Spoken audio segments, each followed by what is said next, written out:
Shalom, everybody, and welcome to the Midrash portion of Reunion Roadmap. This is David Jones with you today, along with Barry Phillips. Shalom, my brother. Shalom, and I hope you're enjoying your Sukkot afterglow. Yeah, it kind of sticks around for a little while, doesn't it? It does, thankfully, yes. Yeah, along with a couple pounds normally. But well, it is a feast. So let's kind of jump into this, Barry. We've and sticking with the theme for today, we're talking about spiritual warfare, and I think sometimes we discount the reality that we are in a spiritual war. It's not a physical battle that we necessarily fight. It's a spiritual battle. Of course, we can say, well, the battle's already won, so what do I have to do in it? But we do have to be on the battlefield. I mean, Scripture says that Yahweh will deliver up your enemies before you, which means you have to be there. And so we are going to be in a battle from time to time in our life, and we do need to understand that we definitely need to pray. We definitely need to stay in the Word. We definitely have to be connected to the heart of the Father in the midst of our struggles. But a lot of times the struggle's within ourselves. And that may not necessarily be demonic activity. It's just struggling between our old nature and the new nature, who we used to be and who the Father's calling us to be and who He has created us to be. So there's a lot of things that we do have responsibility in spiritual warfare. And it's making me think of 2 Corinthians 10:5. I know we've heard this before, and sometimes it seems overused, but I really think it's relevant to our lives. It says, casting down imaginations and every high thing that exalts itself against the knowledge of God, bringing into captivity every thought to the obedience of Mashiach. So this made me think of in the days of Noah, in Bereshit, in Genesis 6, I believe it's verse 5, where it says that the imaginations of the thoughts of the heart of the people was for evil continually. Well, how does a heart imagine? You know, we think imagination, we normally think, oh, creativity. But that's not necessarily what it means here in either context, in 2 Corinthians or in Bereshit. In 2 Corinthians, we're talking reasonings and our conscience, our thoughts. That's why it says taking every thought captive. That means we have to surrender even our thoughts to the Father, which our thoughts reveal our intent. And that's scary. That takes us back to Genesis. And it is a scary thing because, you know, we say out of the mouth the heart speaks. And that's true.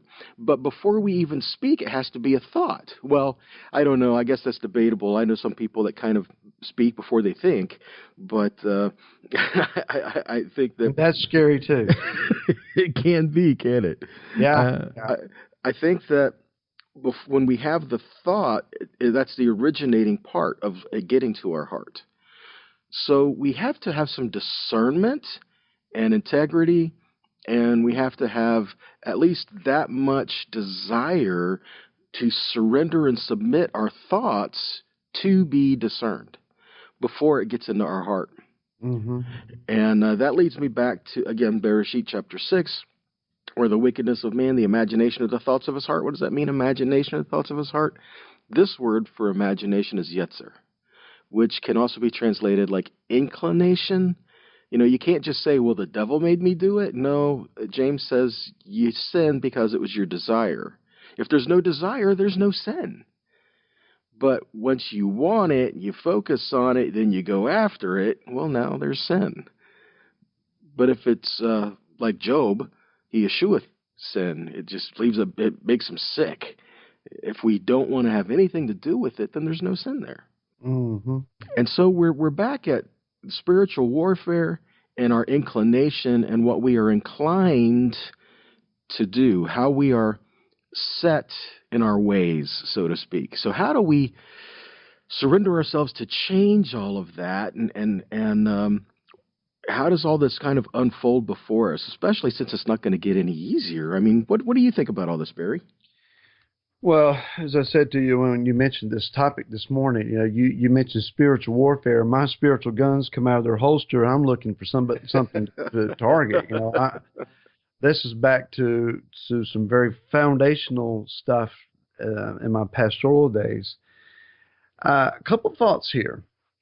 when we go back to Bereshit 6 and the scripture text that you're referencing there, another translation says that man had become incapable of righteous thought, that they were so denigrated and degenerated in their thinking that they had no capacity to think righteously. Now, our thinking, our perspective, our worldview, our understanding and reasoning of things is shaped and taught to us by our environment. So society as a whole, evidently at this stage, and it seems to be credible to say this, had fallen to an extreme low, so much so that society offered nothing redeeming. You know, in America, we can easily create a long list of things that are unrighteous. But as many as we list, you know, from abortion to violence in the street to poverty to gang violence to whatever, there are also redeeming qualities. There are still people in America that are hardworking, family-loving, Yah-oriented, that are generous, that would give, you know, their shirt off their back, as the idea is proverbially said. When disaster strikes, people of all persuasions and walks will come together and work for the common good. So there are some inspiring, redeeming qualities. So the next time we start looking at how deplorable society is in America, we need to imagine that Noah's day was much, much worse. Man had fallen beyond the place of redemption. What's interesting, David, is that it says in verse 3 there, that Yah said, my spirit shall not strive with man forever, and he's going astray. Yah's Ruach had become frustrated in seeking to restore man to right thinking. That's beyond the pale. I mean, that's hard for me to imagine. So when we come over to 2 Corinthians 10, and it says overthrowing reasonings or imaginations, or I think the King James says casting down strongholds. These are not thoughts that the devil gave us, per se. This is not a demon telling us what to think.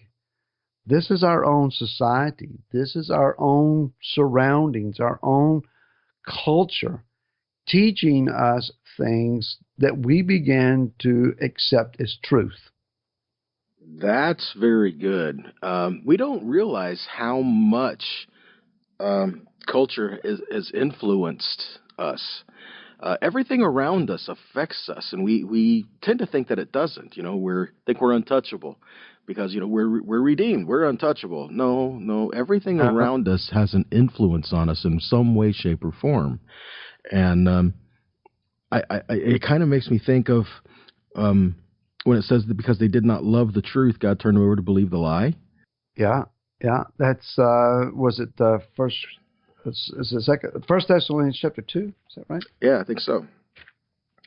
And so when we look at what's around us, are we? 2 Thessalonians,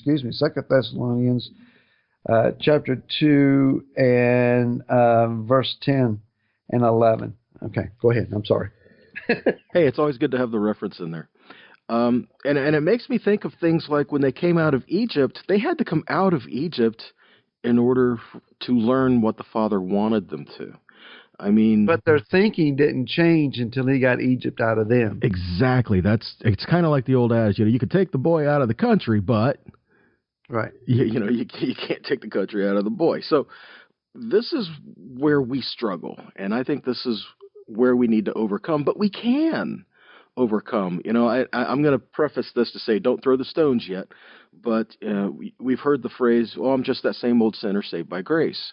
No, I don't really believe that. Now, I do believe we're saved by grace, 100%, completely and totally, but I believe it's always been that way. What I have an issue with is I'm not that same old sinner. And I'm new. I'm reborn. I'm recreated. I'm redeemed. So I'm not that same person that I used to be. Because if we stick in that mindset, oh, I'm just the same old sinner saved by grace, we're really making excuses for ourselves to live in sin. Right. Well, 2 Corinthians 5:17, that if we're in Messiah, the old has passed away and we're a renewed creature. David, you look at this and this idea is it's our responsibility to overthrow, to tear down, to demolish strongholds or reasonings, lines of thinking. We have to realize that we are accountable for our own stinking thinking. Where our thoughts are not in line with the word of Messiah, it is up to us to recognize that thought pattern, and as Rav Shaul says here, is take it captive. You arrest it. I mean, some things it's obvious to us, but Hasatan, when he argued with Chava and Adam in the garden, his line of thought was more innuendo and suggestion until he told an outright lie. The outright lie is normally prefaced by conditional, foundational wording, where you're brought into a certain line of thinking and reasoning. It's the classic scenario of a young, church-raised, scripture-trained mind goes to college, and a skilled professor begins to tear away at their foundations of belief till they come home and say, I don't know what I believe anymore. Which happens a lot. Which happens quite a bit. It's the same thing as a solid believer going and encountering rabbinical thought that is anti-missionary trained, and they begin to whittle away at scriptural proof text and bring in a questioning. If Hasatan can get you to question the validity of truth, you're suddenly in a very precarious and dangerous place. That's why it is paramount. It is absolutely incredibly required of us to know why we believe what we believe. It is when you and I are not only familiar with Scripture and able to quote it, but that we are ingrained in it and it is in us. Yeshua taught in, was it Yochanan 15, if you abide in me and my words abide in you, there is this, you allow my word to get in you, then you will abide in me. You will be sheltered in me. So our minds won't have strongholds, but rather we will be abiding in a stronghold of Yeshua. We can play mind games with ourselves or we can be hidden in him. One of the two. That's a great way to put it.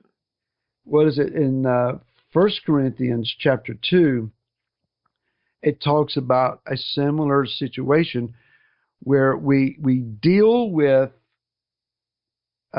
communicating in the Ruach, that the Spirit calls to deep calls to deep, the Spirit speaks to us, we begin to discern what the Spirit says, and it ends with an understanding of we have the mind of Messiah. That's, in order to have the mind of Messiah, we've got to get the wrong kind of thinking out.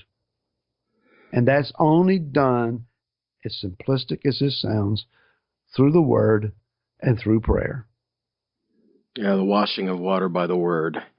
And that kind of seems like a good way to kind of lead us out of this, because we're just about out of time, Barry. How did that happen? Yeah. We just started, right? I know. We're going to have to ask Al for more time. He might do that someday. Well, we like to hear thoughts. We like to hear comments. We like to hear what you guys are thinking. Barry, how can they get hold of us? You can reach us at Reunion Roadmap at B'nai Yosef, na.com, BNEYOSEFNA.com. We'd love to hear from you. Shalom, everybody. Shalom, guys.